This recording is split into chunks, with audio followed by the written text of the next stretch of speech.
20th shoppers to live at EWA. We are bummed to have Tim in the shop because we're not on the water like we were. Yes, that's true. We'd prefer the water, but this is pretty good. I do. Wouldn't have had this opportunity. That's true. Let's make the best of what we got. Yeah, exactly. Let's definitely do that. So I'm Dave McCoy, obviously. This is Tim Arsenault, Lines, and Michael Young's shop up in British Columbia. And we just wanted to. We haven't done this in a while. Yeah, and you've got some new stuff coming for sure. The last time we sat down to do this 2 years ago. Yeah, it's crazy in the old space. Yeah, been a long time. Yeah, figured it was time for a little. Absolutely. So we were supposed to be doing a really cool event that Dan wanted to set up with Swing the Fly. Burkheimer. Which I'm so bummed. Yeah. I mean, it would have been really spectacular. For sure. Yeah. And we will get it done at some point. We definitely will. Yeah. Well, and we have our Spey clay at the end of the month. Burkheimer party. You're able to make it. Yeah, absolutely. Yeah. So we'll kind of get. Yeah, I think so. We'll redo that. Dave will be up for it as well. We'll run it back. Yeah. Yeah, we'll get one done. But anyway, have some questions for you. Okay. I like questions. Yeah. When you look upriver, yes, and it's river, you're looking upriver. Okay. Right? Yes. When you look downriver, is it still river red? Oh man, I don't like that question. I didn't think there was going to be any gotcha questions in this. You said this was going to be safe. I did. Sorry. Kidding. It's like my where does the color white go when the snow melts question that my wife hates. She was like, oh my. Oh, I love it. That's awesome. No. So let's start with, I feel like in the last couple of years, we've been putting our arms around more and more people in the Spey world. Yeah. Welcoming more for sure to it. We are extraordinarily happy, excited, proud to be one of your key dealers in the U.S. Yeah. Feel the same way. And for good reason. Yeah. Your product is amazing. Thank you, sir. Had a question the other day on Instagram as to why.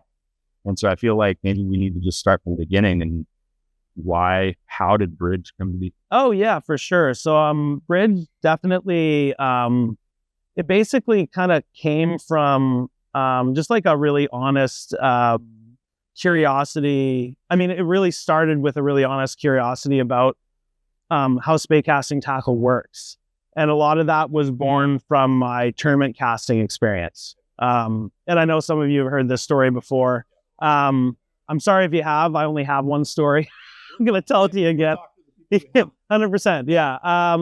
And so, going back to about 2011, I started competing in Spey casting tournaments. And back then, and to this day, the tournament lines that were available were either fishing lines that you cut in order to fit your rod, or there were a few commercially available ones at that time. I think there was maybe 2 or 3 on the market. And those also didn't come ready to use. They were too long, they were too heavy, and they needed to be adjusted. And the process of figuring out what length and weight that you really liked on your tournament rod for the tournament would come via, several sessions on the water, cutting the head from the back and casting it and going, oh, that's too heavy. And then you cut a bit more and knot it back on and go again. And you would try and find something that was basically suited to you, your height, your strength, the action of your rod, you'd go that way. And so yes, absolutely. You sort of addressed it immediately. Right. If you're trying to, at that point in time, if you're trying to figure out lines for rod. Yes. And the relationship between those two is so intimate. Yes. How do you choose a rod not having a line first? Oh yeah. So choosing a rod not having a line first, I think for me anyway, what I look at is where I'm going to fish, what I'm going to fish for. That would be the two. For the tournament stuff. Yeah. So at that time, and even today, there's choose a rod because it feels right in hand. Yeah, and to be honest, I think a lot of people choose a rod just based on rods that we've seen other people have success with. Because one of the first things you're going to feel when you pick up a tournament rod for the first time is you're going to feel that it's like, wow, this thing's like heavier than I'm used to. It's going to like, even though they're not stiff, it's going to feel maybe a little stiffer just sitting there shaking it. Upon first examination of a tournament rod, I think most people are like, wow, this feels like pretty out of the normal. And like, you may not, if you don't have any experience in tournament casting, you may not shake something and feel like, yeah, this is my rod. And I think because of that, a lot of us, you find that feeling by spending a great amount of time with those rods. And what you find over time is that as you get used to casting it, you find the right line for it. You're like, wow, this rod actually isn't so stiff. This rod actually bends a lot. But there is like getting used to it sort of process that goes on. So by nature, they're sort of like a little intimidating whenever you pick them up and give them a shake. So I think for me, what I did, like in the beginning, I had a couple different rods, but I just actually, it sounds kind of funny, I knew someone had won with a Bruce and Walker tournament caster, and I'd been fiddling with some other stuff. And for me, I thought, okay, well, someone's won with that rod. I got that rod, and I thought, okay, if I can't do well with this is a me problem, not a rod problem, you know. So I would just try and find something that, you know, that would give me confidence that someone else had done something with it. And then because I didn't have the experience, and I think a lot of people when they start don't have the experience to know what is going to be great for them, right? So that's sort of how I would pick. And if you were to show up to a tournament event, change rods.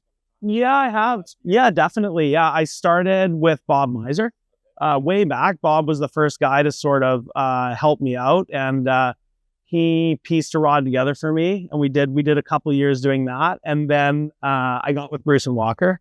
So Gene Oswald from Bruce and Walker had said to me, you should try one of these tournament casters. And I knew people had done some great stuff with those. And so I ended up getting one of those. And that was the first time I made the finals, was with one of those. And then they came out with the Spey-O-Rama Special Bruce and Walker.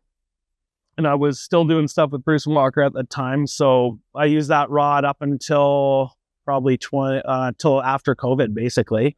And then I was doing C&D stuff after that. So the C&D C1 was the one that I used sort of the last couple of years and continue to use at this time. And all of them were great, you know, like, and now I can probably try a bunch of different tournament rods and actually say, oh yeah, this suits me or this one doesn't. But I think it takes like some time, and you know, yeah, I think so. Caster, you're going to have that same level.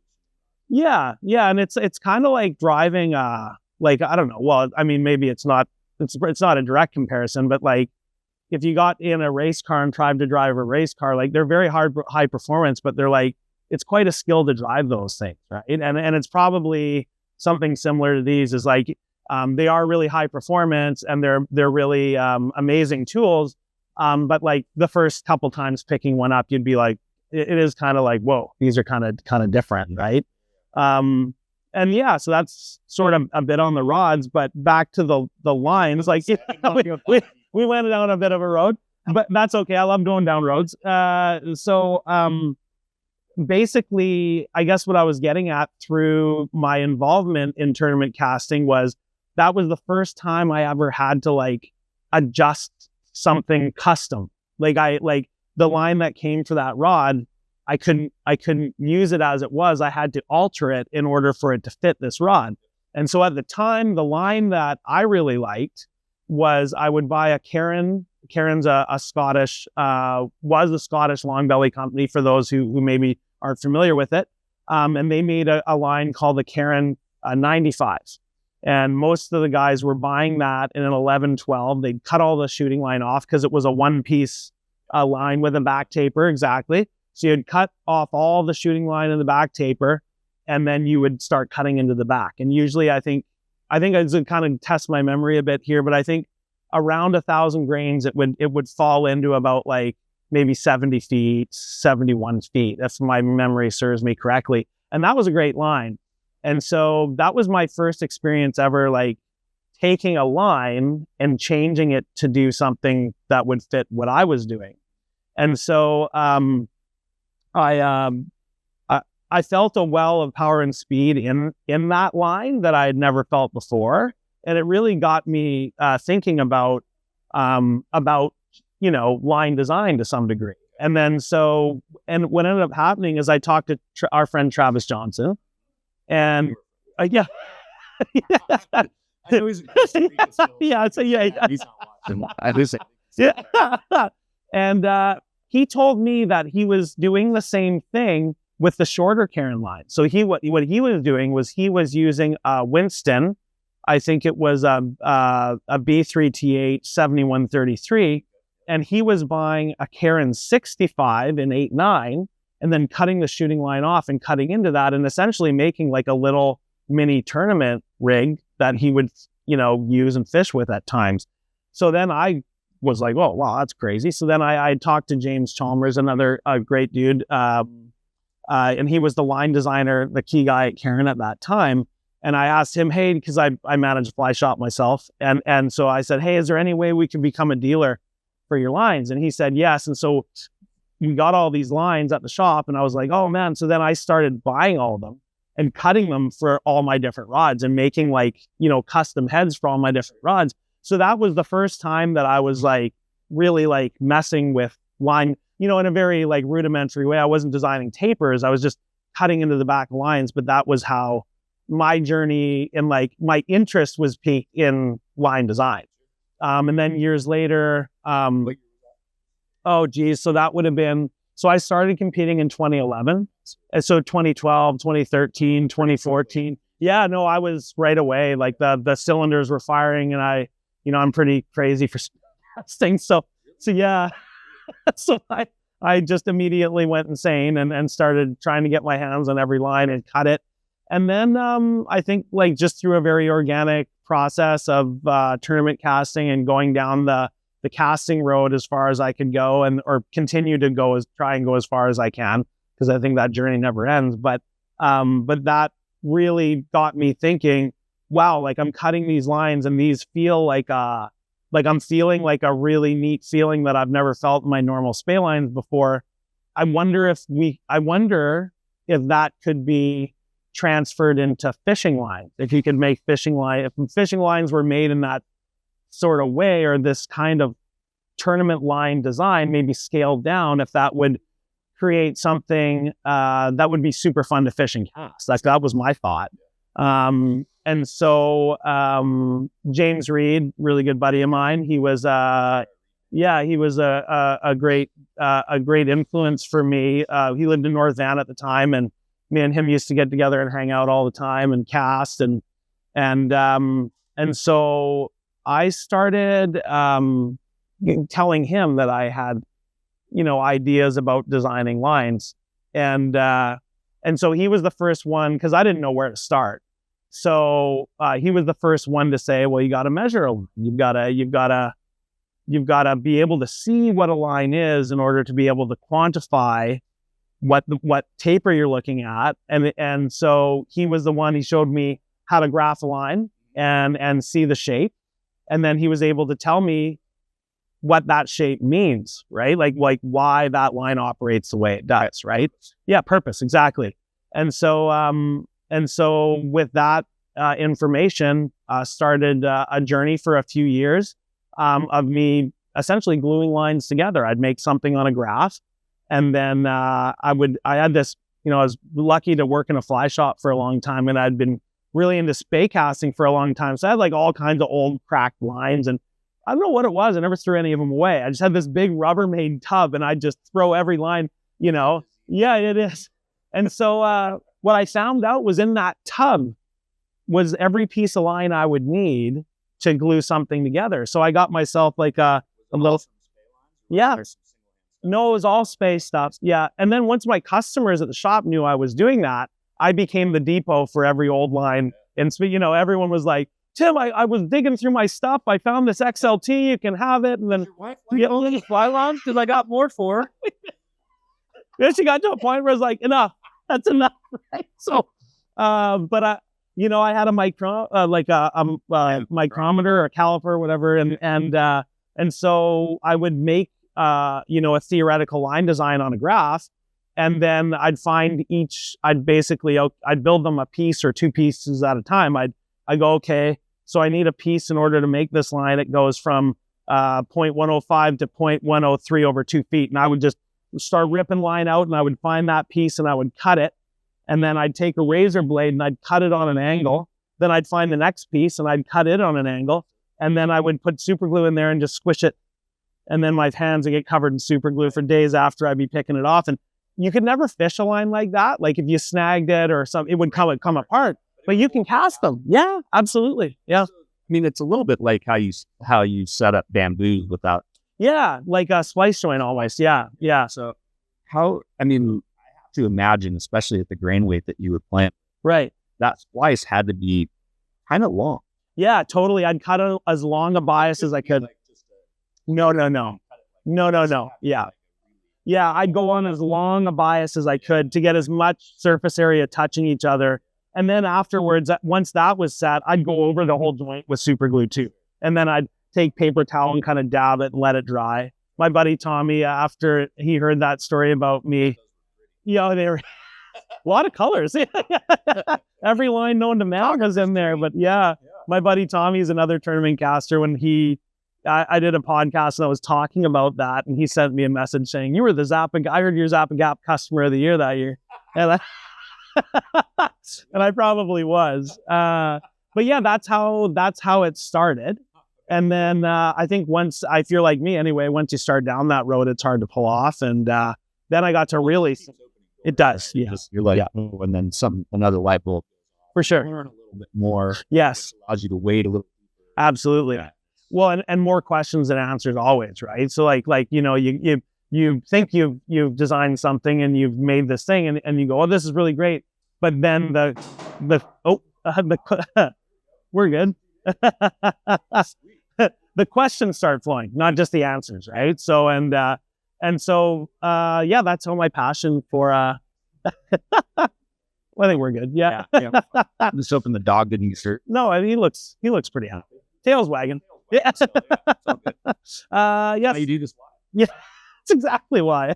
So that's how it started. Yeah, that's how it started. So, quickly, the name. Yeah, Bridge. Yeah.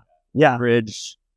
Yeah. 116.2. Yeah, definitely. So it is correct. Yeah. So if you go, the bridge in the logo, actually is the bridge over the Telkwa, where the Telkwa meets the Bulkley, in Smithers, in Telkwa. Sorry. And so if you go there and you go to walk over that bridge, there is like a CN marker that says 116.2. So that's just kind of like a little Easter egg, sort of saying that that's actually the bridge of the logo, because we've got a lot of like, is that the bridge here or there or whatever? And so that's why I wanted to just affirm what exactly. Yeah, for sure. Yeah, a little love. Yeah, absolutely. Yeah, and so occasionally I do get like someone visits it and they take a picture. It's kind of like a metal sort of stamped in. Yeah, totally. Yeah. And it was a guy who lives in Smithers was the first guy, because I haven't told that story very much. So I kind of wanted it to be a little bit of an Easter egg. And so he sent me a picture and was like, is that the bridge and the logo? And I was like, dude, figured it out, dude. That's amazing. Yeah. So it's a bit of an ode to the idea that bridges are, they're a big part inherently of our steelhead experience, because we see bridges over most of these rivers, and the bridges, they do. Absolutely. They're put-ins, takeouts, meeting places, but on a maybe a little bit of a deeper level. Get a little poetic on you here. Bridges to me are symbolic of like the past connecting to the future. And they're also symbolic of technology and nature. And I mean, I think my first two lines, especially the main stem and the tributary, were really kind of the thought behind them was modern traditional. I didn't want them, like I wanted them to have a modern feel, but I also didn't want to lose a classic Spey line feel that I'd fallen in love with through my time with Karen lines over the years. So question. Yeah. Modern. It's very vague, sort of. Yeah, isn't it? Yeah, totally. Yeah. So modern, I get traditional. Yeah. How do you blend your vision? Yeah, how do you modernize a traditional Spey line? Yeah, 100%. So the first thought for me was the feel of the line. And so that to me equated to the raw weight feel when you're casting a line. Yeah, exactly. No, raw weight feel. So and so the back of a line, for line designers, a lot of times we refer to that part of the line as the driver section of the line. And so the thicker that gets, the more you feel that weight, right? And then if you put a long back taper there, that can change the way a line feels too, right? Take some of that weight off. Exactly. It's gonna change the context of how that weight feels on the tip of the rod. And so one of the first things was we wanted to use a higher driver size than the traditional Spey lines that we saw in the past, which we did. Yes, we did. And we wanted to eliminate the back taper because that takes the driver that you have and places it places like you get a really raw weight feeling there. Like it's not distorted by where that back taper, like how long it is or where it is. It's generally the same feel kind of every time, but it gives it a very modern tournament line type feel. Because our tournament lines, we were cutting into the back and we were getting rid of those back tapers. So part of what I felt in that line design, and to me, the most modern lines at that point were kind of what we were doing with those tournament lines, because we were taking things and altering them from what they were never really meant to be and creating these things that were flying, well over 150 feet. And we were getting this really modern kind of like next level performance out of lines that were kind of never designed to do that. And so, so basically, we used a higher driver diameter that gave us more of a lively raw weight feel on the back of the line. Now, when you use a higher driver diameter, you're getting more grains per foot, right? So something that's thinner has less grains per foot than something thicker. So because of that, the line that can shorten the line, right? So to lengthen a line with the driver, you would make that driver thinner, less grains per foot. Now, however many grains you need, you get that over a longer period, right? So you learn really quickly when you're line designing that there's you can get really creative, but there's a few things that are kind of hard to get away from, right? You start realizing why certain lines, exactly. Yeah, exactly. Totally. So, so that's one way we got a modern feel, right? And then as far as the front taper, I didn't want the front taper on like the main stem to be too steep and aggressive, right? We wanted it to turn for a long time in the air. So before you go down that road, main stem is your first line. Yes, it was. Yeah. What's its average head? It goes it goes from a 6'7" at I think it's 53 feet up to a 10-11, which I think, if my memory serves, like 64. And then I think the 8-9 is like right at 60 feet. Yeah. So that way people can make sense of, for sure, visualizing why you wouldn't want to really steep for sure into that line. Yeah, totally. And then the other thing that we thought of was that rods really have gotten a little, like, for the average, like when I first started Spey casting in the late 90s, early 2000s, the rods were like, your average rod was like longer. Like they were just like your regular recommended rod was a 14-foot 9-wood. Yeah. And then you'd have a 15-foot, 10 weight for the big stuff. And so we also thought that, because rods are generally shorter, something modern would be longer than a lot of what you would see, but it wouldn't be so long that you couldn't use it on something that's reasonable for most people. I was really bummed when we started shortening rod length and lightening rod. Yeah. Back in the day when I started guiding Steelhead up here in like 99, 2000. Right. Long heads, heavy rods meant your guide day was done about 1 o'clock because people couldn't cast anymore. Sure. I had to work harder once those nice light rods came on. They got done. Get a little food in their belly. Another early afternoon for me. Exactly right. Get my hands warm back in the truck. Yeah. So, and then that sort of spawned the tributary, because the tributary is another floating line that's longer than, say, a Scandi line. for the most part. Would you call it? I mean, so you go back, so in the early 2000s, Sure. had their long Scandi and their short Scandi or compact Scandi. Yeah, All the longs, maybe. I mean, I or if you were to find a Scandi of similar length, how would you differentiate the tributary from taper? probably. I'd have to actually put both of them on a graph to see, because I didn't have any reference point. Like, I never used the long Scandi from Airflow, and then I spent time with the compact Scandi, but neither of those were used in the, like, at that point, I really wasn't using a lot of other lines as any kind of guide. So my thought with the tributary was, I'm just going to try and make shapes on a graph until I find something that works.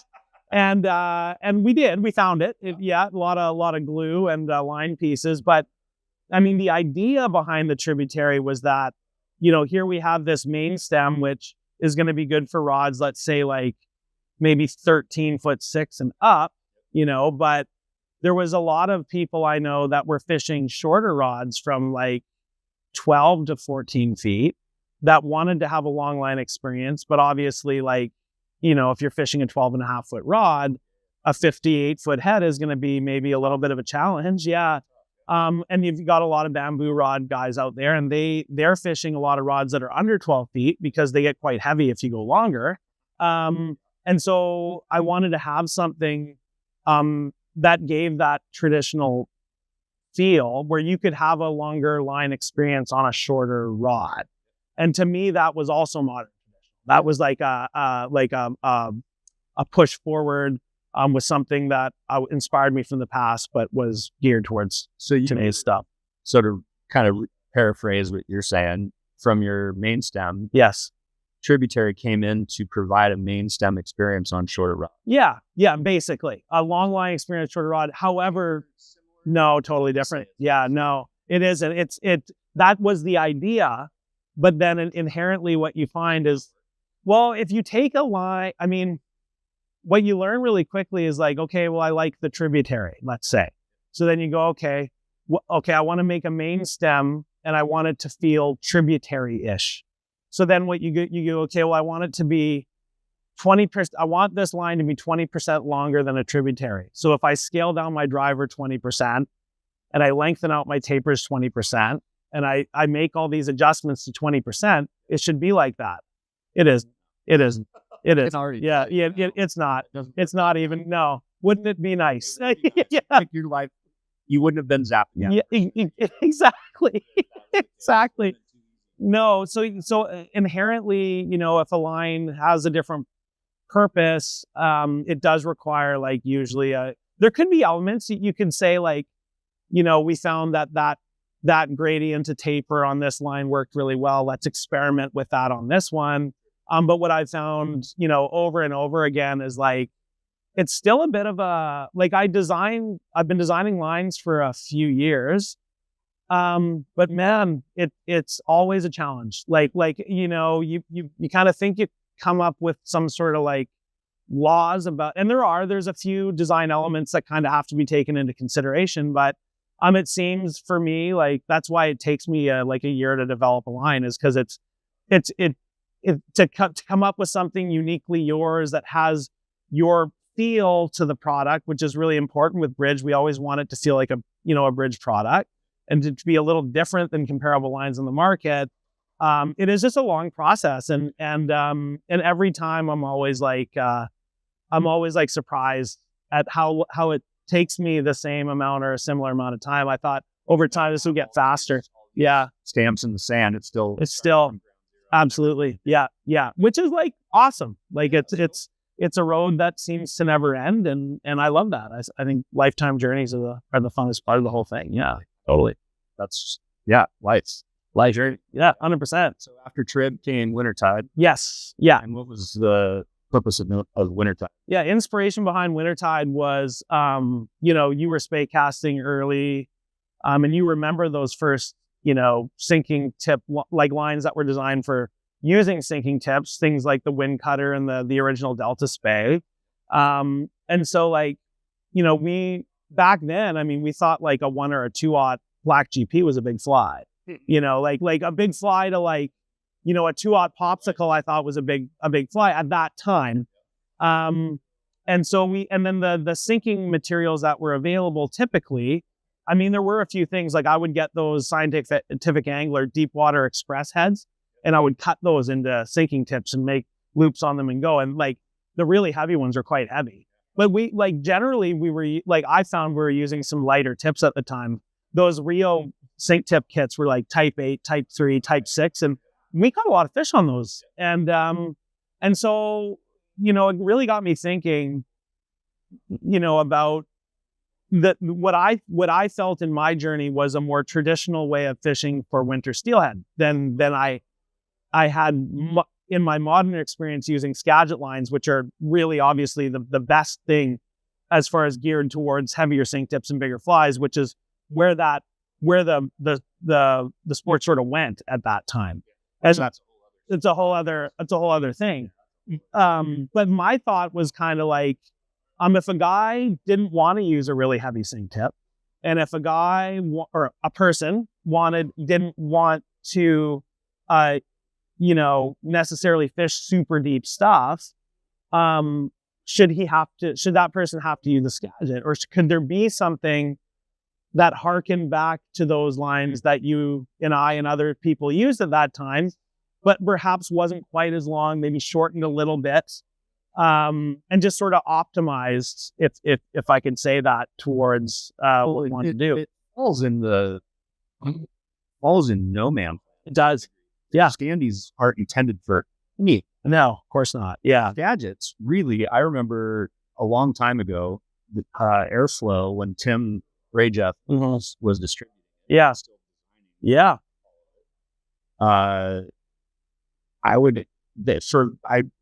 Positive for a very short period of time, they made a floating tip for that they could use on a Skagit. Oh, right. Yeah. And I remember calling him one day and saying, "Hey, Tim, can we get some floating tips for Skagits?" And he's like, "What in the hell would you use a floating tip on a Skagit?"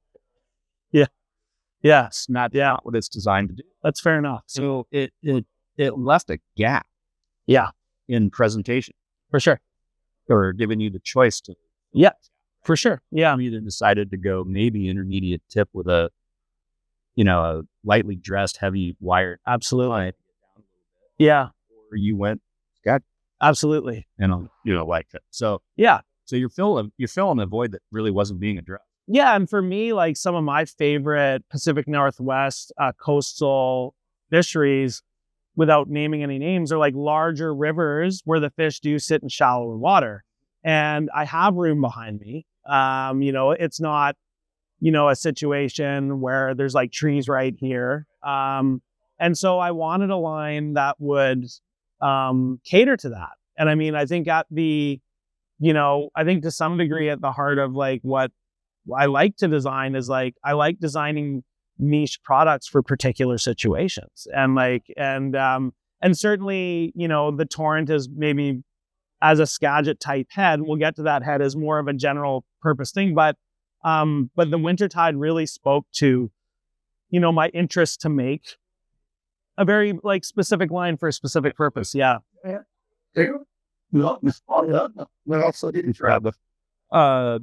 Yeah. So awesome. So I've always been needing to ask you about that. Yeah. Yes. We have people come in all the time and are trying to navigate. Yeah, for sure. And I think that even gives me a little better understanding of where you develop the Wintertide. Yeah. And so that's great.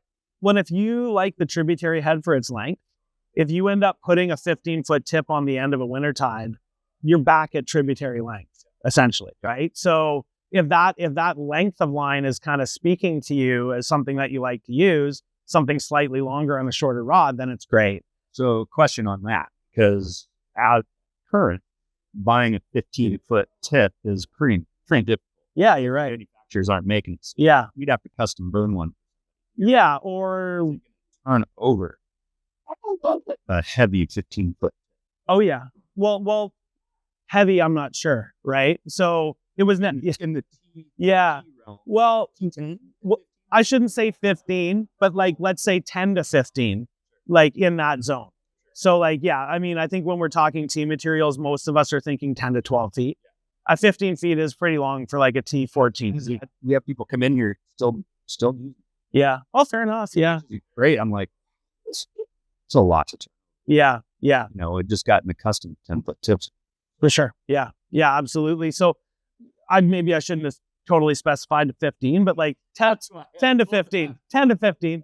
And it's a great line, you know, when you've got that lighter tip, you've got that lighter fly, it snake rolls and single spays really well. So like, I also wanted something that had the length to give me somewhat of like maybe more of a... What's the length on this on average? Yeah, so that one, I think a 550 is about 31 feet before the sink tip goes on. If I might be wrong on that, but yeah. Regular Skagits were in that grain weight are like 22. Oh yeah, it's solid 10 feet. Yeah, wraps around. Yeah, there's a little bit there. Yeah. So you know, I also wanted something that would be kind of like, yeah, pleasant and fun. And like, we all know that winter steelheading can be a pretty tough proposition. And, you know, a lot of the thought behind bridge too is that, you know, casting is an enjoyable part of your day and it has value as much as catching a fish. And as, you know, as we all know, you know, fish numbers, number one, you know, also in the winter, the available fish you have are in cold water. You know, there's a lot of, you know, fishing that goes on, as opposed to catching. And because of that, for myself, I wanted something really fun, right? To make more out of that day. Yeah. Yeah.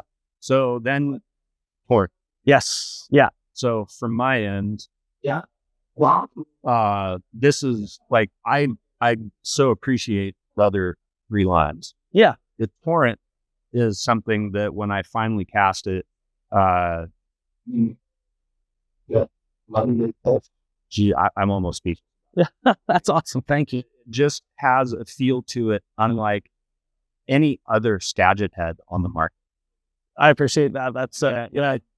And I say that bearing responsibility to a couple of things. Right. To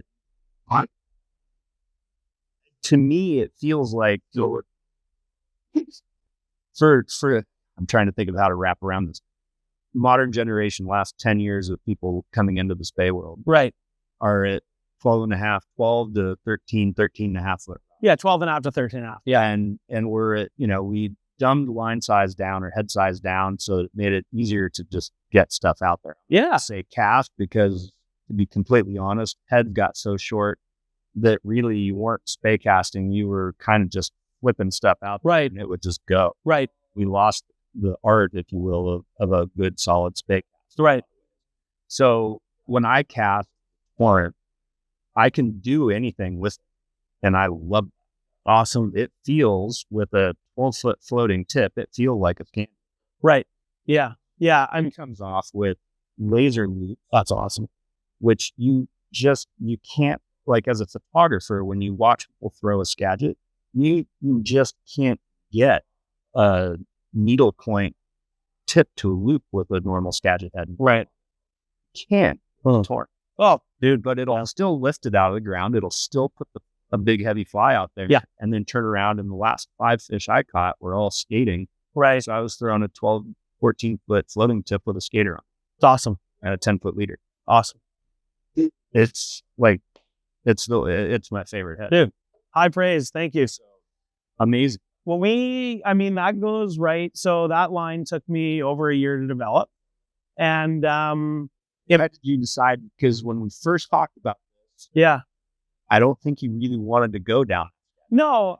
Well, I kind of thought like, okay, what's the one line that, you know, all manufacturers are making? But everyone's making a Skagit head. So like potentially every customer out there already has a Skagit head, you know? And then I really realized too that like, so in the beginning when I started designing lines, I really thought, oh yeah, like if you can design a long head, that is going to be very difficult. Like that's going to be maybe a more difficult task than designing a very short head, right? That's what I thought. But what you quickly learn when you're designing something short is that it's like every bit as hard as a long head, and maybe in some ways harder, Yeah, because so if you need a line to be 550 grains over, let's say 28 feet, that driver portion of the line at the back, like you can't play around. Like there's an amount of diameter that's going to give you the grains per foot to get there. And then you get really confined and you start realizing like, wow, there's not as much room to mess around here. And then what you find, like if you've got a line that's like maybe say 30 feet all overall, if you change 1 foot of it, you're changing 1/30th of the line. If you're changing a foot of a 60-foot head, you're changing 1/60th of the line. So what I'm getting at is like really small changes on a short head create very different results at the end. Whereas you may need to change much more of a longer head in order to see change. So, yeah. So like there was a lot of, a lot of messing around, and, it took a long time because we wanted something like all the things you said. That's such an amazing compliment. Thank you. Because like, that's what we were hoping to find, was something that, and with Bridge, again, going back to the original identity of something modern, but it gives, it gives homage to something like a Spey line feel from before. And so I feel like that was part of why it took so long, is because we were just messing with stuff and a lot, again, Critical of your process. Yeah, for sure. And so, knowing how well you cast, when you make an adjustment that was either shy or too far, Yeah. you were aiming for, it doesn't behoove you to put something out there that's not going to be No, I'd rather, perfect. yeah, But you got to try to get it close. I'd rather not put it out, like at the end of the day. So yeah, 100%. Like, just something that doesn't reflect my thought behind, or have a unique feel, which to me, that's always been a bit of like a goal with Bridge, is to have something that doesn't feel, it has its feel, like it has its, and that's when we're casting. For me, there is performance is what we see when the line goes out, and that's important and it's unique, but feel is a big thing in Spey. Like when you're casting a rod, just how intuitively that line feels to you when you're casting is a big part of it. And it's hard to describe. It's a bit of an intangible, I think, but I believe it is an element, and it's something that's like, yeah, it's just something I'm not willing to compromise on. It always needs to be a bit of an original product. And so, going from the Torrent to the Torrent MD, yeah. So this line, I did call it a Torrent MD. It is a very different animal than the regular Torrent. Multi-density, yeah. Which means part of the head sinks, essentially. So you've got 3 densities in this head. You've got floating at the back.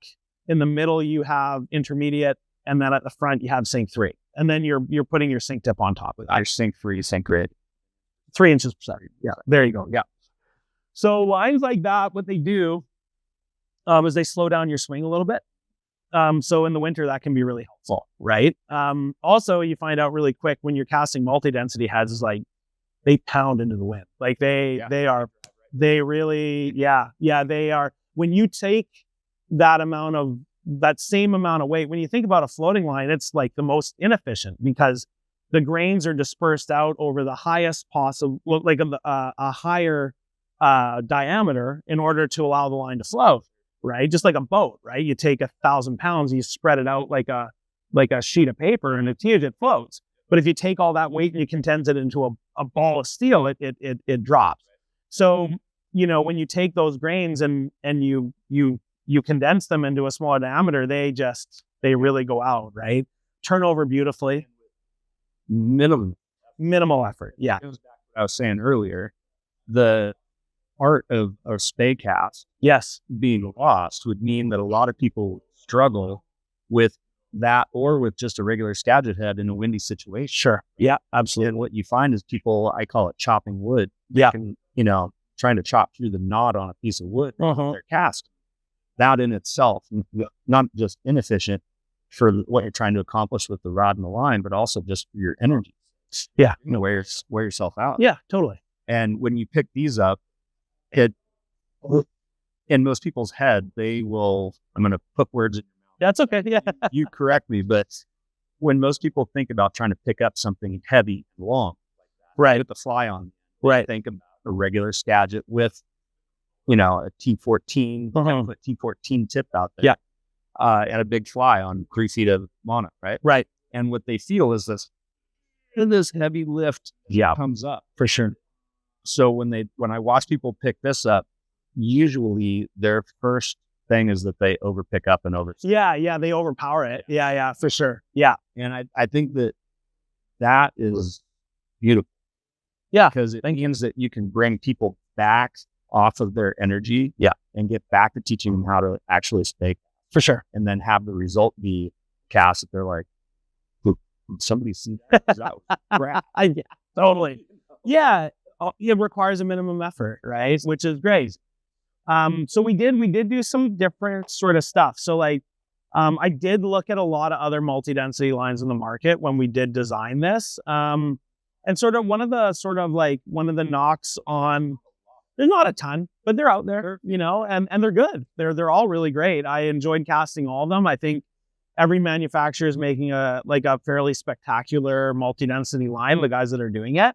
But we kind of wanted, obviously, to give us our own sort of take on it. So one thing I did find on lines that have longer sinking sections as part of the head is they're difficult to control once they hit the water.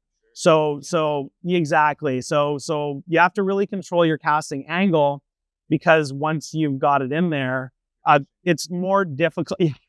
It's more difficult to get that line to manipulate it. And then I also found that if you had a really long sinking section, that it was more difficult to pull it out of the water, in particular if you were weighted quite deeply, right?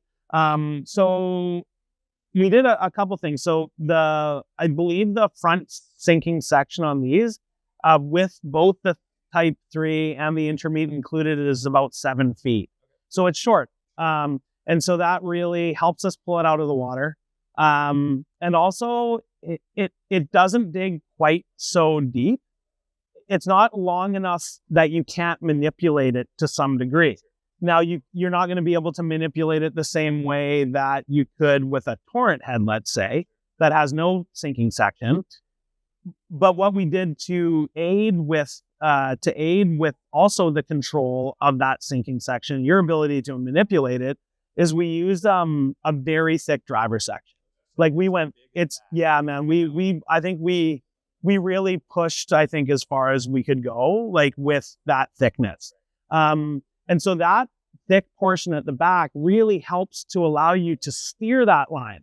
So you can broadside this, you can lead it, if it's slowing down, you want it to come inside more, you can control it, you can, to me, it probably doesn't reach the same depths that some of the other companies get, which is fine. But what makes it unique is those design features with it. It is quite a bit shorter than the Torrent itself. It does share some, I think some baseline ideas with this line behind the Torrent, in that for stuff for heavy sink tips, we still wanted it to have like a really cool feel, like a really great casting feel. But it is like quite a bit of to the point where I've wondered if I should have named it something else. Did it almost warrant a different? It probably did, but here we are. Yeah. And tips on the end of it. Yeah. This is the one in our lineup that can do anything. So the Torrent, great Skagit line. I think if you really want to throw T20 and that's it, I think I'd probably any Skagit from a regular manufacturer would probably be the better choice. It certainly can handle bigger stuff, but some of the big aqua intruders, if you were to put T17 with that, I think a more industrial Skagit line may be the way to get that done. Whereas this thing, T20, big flies. I was just in Alaska with our buddy Jeff Liskay. We're on the Naknek, and we go in October when the egg bite's done, and it's what they call swing season up there. And they're amazing fish. They look like steelhead. They fight like steelhead. They're not, but they are. And they're feeding. and the things they're feeding on, like with steelhead, you're not generally like matching the hatch. Certainly during fry emergence in the spring. And I mean, there's some things you can do. Yeah, 100%. But because these things aren't steelhead, they are eating. And the things they're eating are really close to the bottom. So in order to match the hatch, essentially, you're looking to get deep and you're looking to slow the swing down. So the last 2 years of development of this line, that's when I started hosting trips to Naknek. That was like the perfect venue to like learn how to make this line, essentially. And it became like such a great testing ground for it. And it just, it was born basically from my time on the Naknek, and it transfers really well to winter steelheading, because I feel like that Naknek fishery in October you may be using like more flesh patterns or like more lamprey patterns, but sculpins obviously, but your parameters as far as depth and speed swing are like really similar. So yeah, I a little bit behind that, but I really like this line. It's been really fun casting it. It kind of blew my mind. I didn't think, we don't have people actively coming in often asking for multi-density. Sure, totally. And we, the ones that we've had in the past, we've sat on for a long time. And so when you said you were coming out with this, I'm like, we're interesting. Boom, gone. Yeah. Like this, we got 3 left. That's it. Awesome. Yeah. So we need to get another order. Yeah. It'll be a few months, unfortunately, but yeah, but a really cool development is this thing got me thinking, and I'm working on the wintertide multi-density now. So then my thought behind that was like, how can, if the torrent and the wintertide represent two different eras of steelheading in my mind, in my experience, my early experience and my later experience, and one is more for those smaller flies and the lighter tips and these more shallow, bigger rivers, and the other one's like more of a industrial, has a great feel and more length and all those things. But essentially that wintertide multi-density is for those larger, wider coastal rivers where you're not maybe looking to dig as deep, but you may still want a slower swing. You know what I mean? And for sure. And you may want stronger turnover that happens from those intermediate and sink 3 sections with that longer head at distance. So multi-density will give you. Exactly. So those I got right before Alaska this year. My great manufacturers got me those samples. But I didn't really I haven't got a chance. I've obviously cast them, but the testing for them really starts in earnest now forward. So like it's the season for me through the spring to do that. Tester for me? No way, man. Those top secret. Those are for me. Yeah. I'll send one down to you. Right. Yeah. Get it closer. Yeah. I need.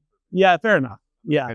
I would never dishonor you with a substandard. Yeah. I need perfect. So that's exciting. Yeah, I'm really excited about that line. Yeah. Thanks for unveiling. Yeah. I got one more thing I got to ask about. Yeah. Rods. Yeah. We got it. Yeah. The rods are coming. Yeah.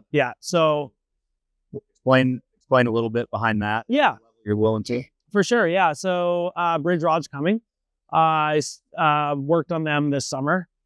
And the prototype's been amazing. I've continued my design process with the factory, been receiving parts and trying different stuff. And I think we're finally I think we've reached where we want to with the blanks. So at this point, working on cosmetics, rod sock, colorways, all the fun stuff. Yeah, totally.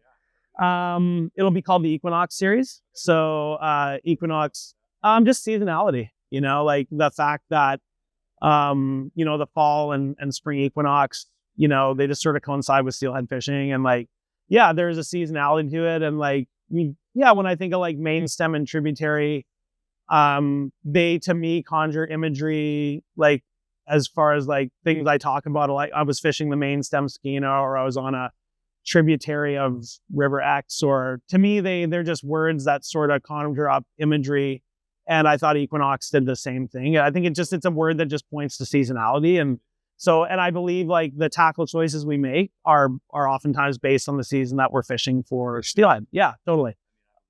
Yeah, absolutely. And we're starting with 3 models. So we've got a 13-foot 4-inch 6.7, a 13-foot 8-inch 7.8, and a 15-foot 3-inch 7.8. So that's the 3 we're starting with. 4 piece? Yep, 4 piece. Yeah, 4 pieces to start. And they all, they all have, I would say they can continue the bridge idea of a modern traditional. So all 3 of the rods have strong tip sections. They're all capable of casting longer lines, longer floating lines. They have robust tip sections that are able to move those types of lines. They all have flex into the bottom part of the rod, but they are using like today's highest, performance graphite. So they have very fast recovery. They're super light. So I'm really excited about them. We've already got. You do. Yes, you do. And I tested the 13.4 and the 13-foot 8-inch in Alaska this year. On our hosted trip, we're lucky enough to have a bunch of like really good guys and cast with.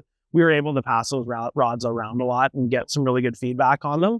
And that a big part of testing lines and rods to me is getting together with friends. And as an instructor, oftentimes my students are the victims. Yeah, of course. So once the lesson's over, I'm like, hey, what would you think about maybe casting this, right? And but it gives me an access to like a really broad spectrum because I get everyone from beginners to intermediate to guys who are good. Yeah, really good. So I'm really blessed in that sense that I'm through what I do for work.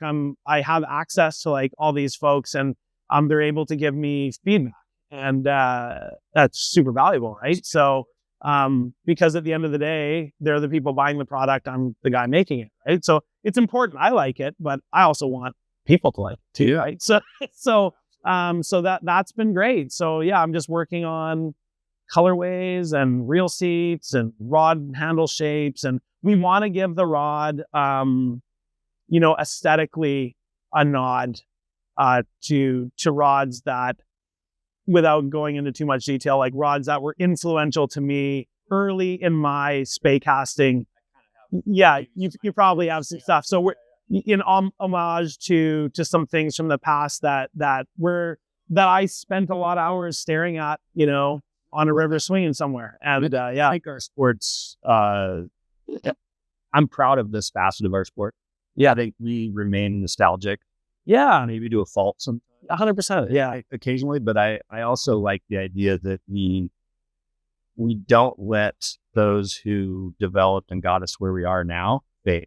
Yeah, totally. Hold on to them for a long time, and I really appreciate that about the two-hand spec segment of fly fishing. Yeah, I believe. I agree with you 100%. I think like nods to tradition in all the different forms that we do, whether it be reels or people or fly tying patterns. It's just like even just methods of fishing. I think it's awesome. I think it's a super unique and fun part of our sport. Yeah. So can't wait to see those. Dude, I can't wait to show them to you. I can't wait for you to cast them. So kind of this is a very specific question. Right. He's telling me to go take a hike. Go take a piss. Sure. On the bottom. Yes. Is there because I know that you liked a particular brand in the past that had a very unique sort of yeah. You following suit on that or something? No, I'm gonna give nod to history with the bottom handle. Yeah. Not in like Bruce and Walker pays homage, like as an example, Bruce and Walker would pay homage to like the history of the lower handle by putting like the rubber ball and like the steel collar. But in my mind, the rods that I first used here in North America, my tradition, like my old tradition, like my original experience wasn't with rods that looked that way. And so like it is like the aesthetic of the rods will be, you know, based on, you know, my, like what I experienced at a younger age starting this. So yeah. That was awesome. Yeah. Thank you. That was a wonderful chat. Bummed we're not on the wall. Yeah, it is what it is. Tim, you're still here for another hour? Yeah, I'll be hanging out. Anyone want to come down to the shop? I'll be hanging out. I can answer any questions you might have. Yep. Yeah. I was gonna maybe rig up one of those competition rods and we could cast it here on the and stand sideways. Yeah. That'd be fun. Yeah. Maybe just yeah. No, we get much distance, but yeah. no, nothing at all. Thanks, bud. Thank you.